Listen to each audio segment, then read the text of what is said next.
Okay, we're back with review for the midterm. Okay, back on number 7 now. Write a prime factorization for the polynomial pictured below. All right, here you only have to look at roots. Right here, -2 is a root, so x plus 2 is a factor. All right, 2 is a root, so x minus 2 is a factor. But there's something special about this. If you see that it bounces off the x-axis, then it's a double root and we put square on it. All right. Now, if you notice, there's some other things right here. There's a value out in front of here. So which one is it? All right. Here, there's some value this has been multiplied, and we're going to say y. Find a point on here. A lot of times they may tell you what a point is, or they may say, oh, there's a y-intercept right there. So that's 0, 4. And think 0 is the x value, y is 4 is the y value. So if I plug 4 into here, and I plugged 0 in for all the x's, okay, this is going to make k times 2 times -2 squared. And if I throw that in my calculator right here, that's going to give me 8. All right, and we can solve for k, okay? So if I divide by 8, what is 4 divided by 8? That's 1/2. So right here for that k value goes 1/2. So our answer is going to be 1/2, and it may not be exactly in this order. Okay, we need to have the square on the minus sign. All right, x plus 2 and 1/2 right here. Okay. Now, you could have probably deciphered what that was without finding the 1/2, but in some cases, it's not going to be that easy. All right, now number 8, which of the following describes the number and type of roots? Okay, now the degree right here is going to help us out. It's 4. So this must add to 4. Well, I can go ahead and knock out this one right here because that doesn't add to 4. The rest of them, 2 and 2, 2 and 2, and then 4. All right, so let's go to our graph right quick. All right, so when I go to the graph, hold on one second because I'm going to have to go back to Desmos. All right, here we go. So throw this in, x raised to the 4th power minus 625. All right, now you may want to zoom out. We're really just looking at the x-intercepts. If you notice 5 and -5, those are real. Do you notice we don't see any others? All right, if we don't see any others, what type of roots are those? Okay, they're imaginary or non-real roots. So let's go back to see what it actually said on our piece of paper. All right, so we had 2 real because we saw them, and they're rational as well because there's numbers that can be written as a fraction. All right, so 2 real rational. All right, we didn't see 4, so I can mark that one out. The other ones are imaginary. Now, your irrational roots, you're going to see on the graph. They're just the ones that are decimals that don't have any pattern at all to it, kind of like the number pi. All right, so since I didn't see the other 2, they're imaginary. It could say non-real, it could say imaginary. So make sure you interchange those 2 words. All right, number 9. We have a series of graphs here. So I'll have to show you all the graphs in just a second, but let's look at this. Which of the following graphs represents an even degree function that has a negative leading coefficient? Well, let me tell you this, the 2 things you're looking for. If it's an even degree function, all right, the ends go in the same direction. Okay, either both go up or both go down. Now, if it's a negative leading coefficient, then both those ends are actually going to go down. All right, so if I look here, well, one end goes up, one end goes down. So it's not this one. All right, right here, let's look at this graph right here. Do you see how both of them go in the same direction and they both go down? This is actually our answer right here. Okay. Now, let me go back to this one. This is actually an odd degree.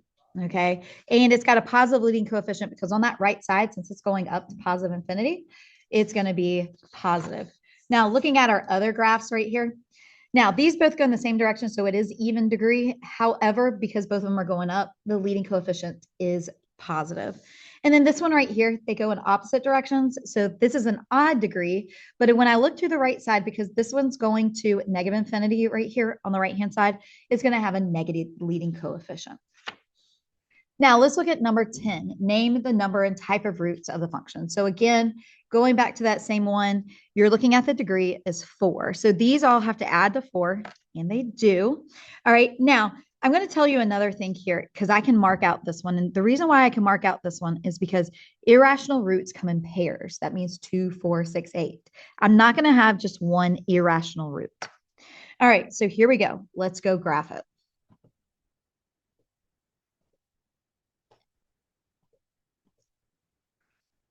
All right, x raised to the fourth plus 5x to the third.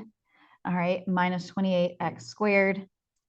All right, minus 125x. All right, plus 75. All right, so let's look at all these. Now, I can see all of them. So therefore, it's not going to be imaginary. Okay, so we can mark out anything that says imaginary, which only leaves us one answer choice now. But here, -5 and 5 are rational. These two right here, they have a decimal. Now, Desmos only rounds it to 3 decimal places, but it keeps going on. These two are irrational. Okay, so we have 2 rational and 2 irrational.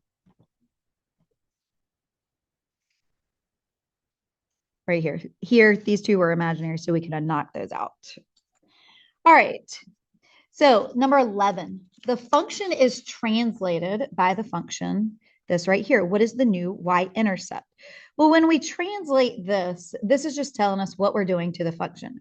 We're adding 3 inside of that absolute value. And then we are putting -4 on the outside. All right. Now, you may be able to figure this out because what's actually happening when it says +3, we're going left 3. When it says -4 on the outside, we're going down 4. So you may be able to kind of graph it on your own to figure that out. But I'm just going to graph this in Desmos. All right. I'm going to use the keyboard because I know I'm going to have to use absolute value, which is right here above the ABC. All right. X plus 3. Okay. Make sure you arrow out and say -4. All right. And the question is, what is the new y-intercept? The new y-intercept is, and make sure you click on it, -1. It'll tell you what it is. Okay. Just make sure you know what it means by y-intercept. So -1. All right. Moving right along. Now, this is a piecewise function. Okay. This tells us which piece to use when. So here, this is the x value, -3. Well, -3 is less than or equal to 5. So I do g, or I just plug in -3. So g of -3, let me just do this, equals 12 minus -3. Okay, if you throw that in your calculator, or notice a minus negative goes to a plus, so that's 15. And g of 5, well, pay attention. I see 5 here, but which one do you throw it into? Is 5 less than or equal to 5, or is it greater than?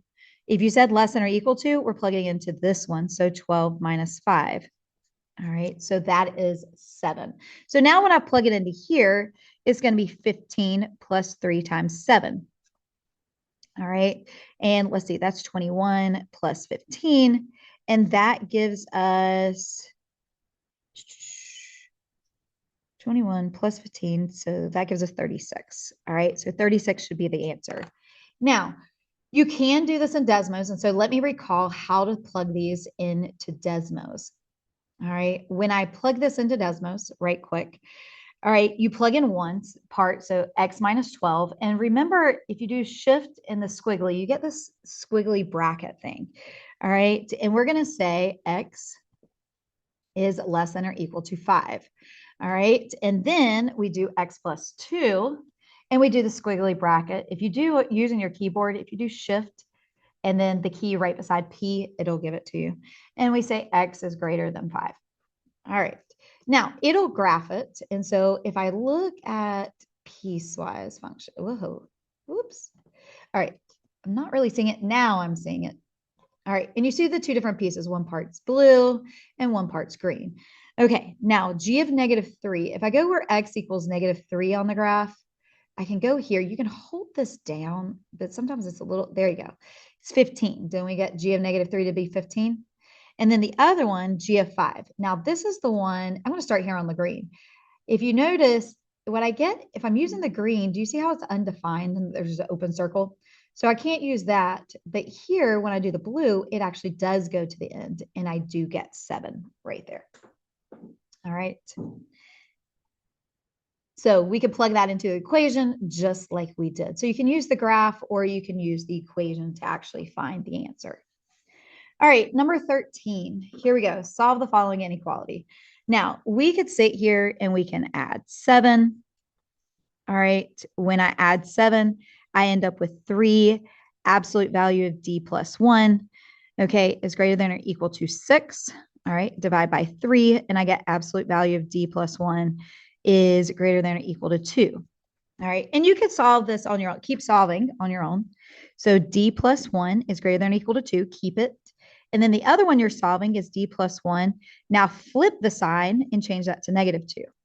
So here, when I subtract 1, D is greater than or equal to 1.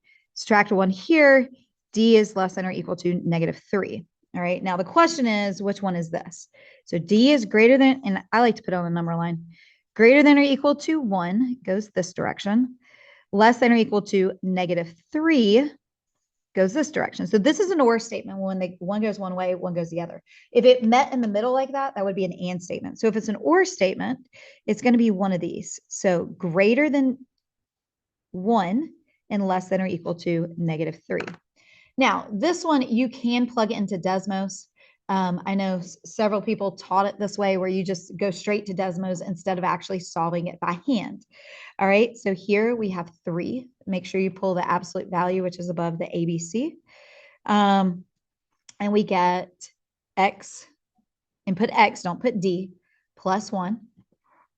All right, minus 7. All right, is greater than or equal to negative 1.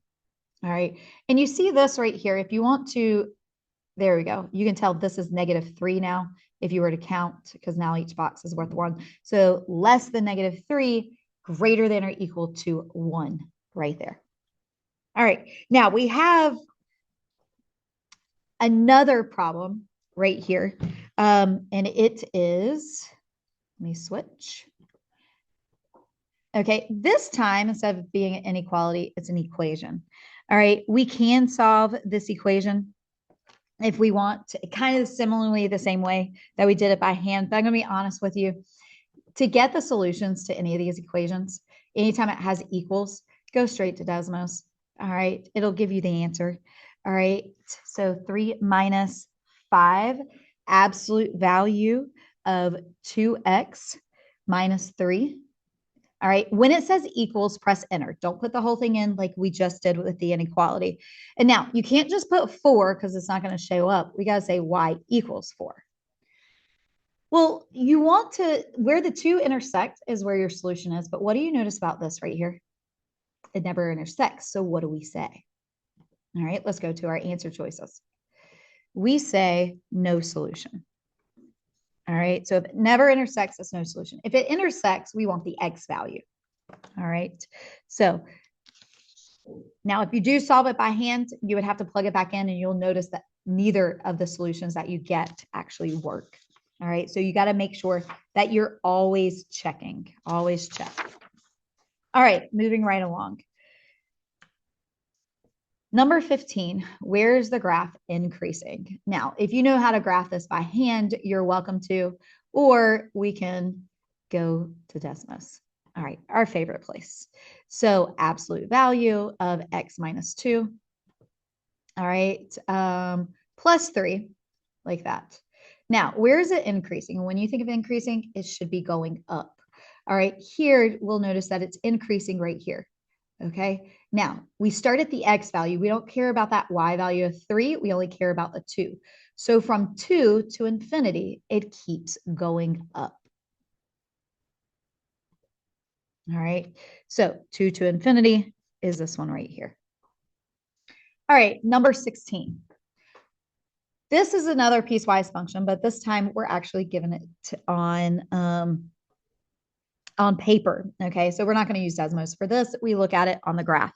Now, if you notice, these are going by 4s, by the way. So always pay attention to graphs, and if they're going by 1s, 2s, 4s, whatever. So f of 4. All right, 4 is right here. Now, I got 2 places it hits. It hits here and here. I got an open circle and a closed circle. Well, which one do I want? You want the closed circle. We never want an open circle. So closed circle means included. Well, what's that y value? It's negative 8 down there. So that's the answer you should be typing in, negative 8. All right, number 17. A thermometer comes with a guarantee that the stated temperature differs from the actual temperature by no more than 1.5 degrees Fahrenheit. Write an inequality to represent the situation when the thermometer states that the temperature is 84.7 degrees Fahrenheit. When you're writing this, it's absolute value, x minus the optimal value. All right. And then less than or equal to, all right, our margin of error, what we're going to plus or minus. Well, the optimal value is 84.7. Okay. Less than or equal to. So we can kind of already take out the ones that are greater than or equal to. And then what number are we plus or minusing? It's the one that says no more than. Okay. 1.5. That means 1.5 above or 1.5 below. So we would like that answer choice right there. Now, number 18, consider the graph of the polynomial function. All right, which of the following intervals describe where the polynomial is positive? Positive means above the x-axis. If it said negative, it'd be below. Also, positive means this, when f of x is greater than 0. So instead of writing positive, they could write this instead. All right, I'm going to highlight it. This is where it's positive, and this is where it's positive. Okay, 0 does not mean positive, by the way. All right, so here on this end, it'd be negative infinity. And again, we're only looking at the x values to -3. All right, and then on this end is 5 to infinity. And we use the u in between. All right, so let's see, negative infinity to -3, 5 to infinity. So that is our answer right there. All right, moving right along. We only have a couple more. All right, number 19, select all functions that have end behavior such that. All right, you want to look at these graphs. Now, I'm just going to you can throw them into Desmos, but I'm going to just kind of graph them for us, just a sketch. This is an absolute value of a v that's going down. Okay, so here, when we read this, as x goes to negative infinity, f of x goes to negative infinity. And as x goes to infinity, f of x also goes to negative infinity. So we're looking for things where both of the ends go down. Well, this one goes down. All right. Now, this one is an exponential function that looks like this. All right. Both these ends don't go down, so it's not that. Now, this one right here is a cubic. One end goes up and one end goes down. All right. And I drew it the wrong way. It actually goes this way. Okay. But still, one end goes up, one end goes down. Both of them don't go. So it's not that answer. But here, this one to the 4th power, but the leading coefficient's negative. This does something like that. Both of the ends go down. So this one's also a solution. All right. Number 20. What is the inverse? If you think of inverses, inverses are when we switch x and y. All right. So this is our y right here. So we're going to change that to x, negative 2y plus 5 divided by 3. All right. I'm going to multiply by 3. So 3x equals negative 2y plus 5. All right. Minus 5. So 3x minus 5 equals negative 2y. And divide by negative 2y. All right. We're solving. All right. Now, so 3x minus 5. So 3x minus 5 divided by negative 2. Now, if you actually notice this, I don't see this answer, but what's happening is this negative is coming up here and we're changing all those signs. So it's negative 3x, positive 5, and 2. So that's the answer right there. So that's kind of a trick to it. Now, here's another thing that you can do. You can take Desmos and actually graph both functions.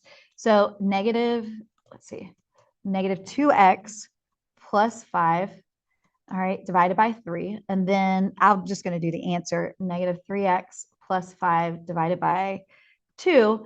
And then graph the line y equals x. As long as these two look like a reflection over this line, y equals x, then they're inverses of one another. So you can use that trick right there. All right, now the table of value represents all points of the function g of x. What is, all right, the inverse at 2. So if they're saying inverse, but they're giving you g of x, then this is the y value. All right, so I'm looking for the y value at 2. So my answer is going to be 4. All right, here, inverse. Okay, now you can solve just like we did to find the inverse. All right, and I guess I'll just do that. Or you could plug this in for y and solve for x. All right, I'll just practice finding the inverse. So switch my x and y's.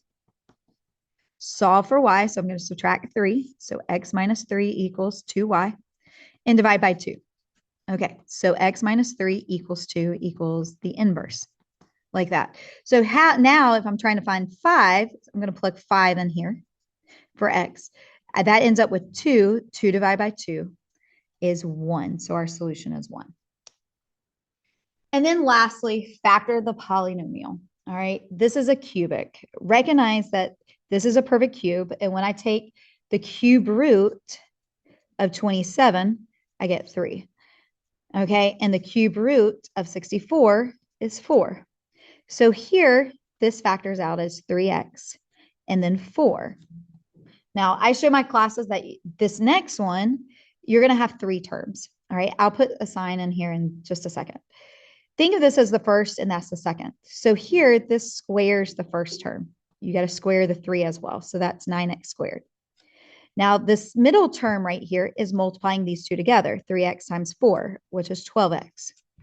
All right, and then this last one is squaring that last one. All right, squaring the 4.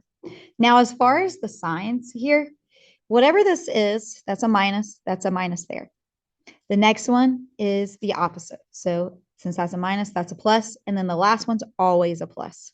So let's go look for those. Right here, 3x minus 4, and then 9x squared plus 12x plus 16 is the other factor of it. And if you actually take this and you graph it, and you take this and graph it, it's actually going to be the same picture. All right.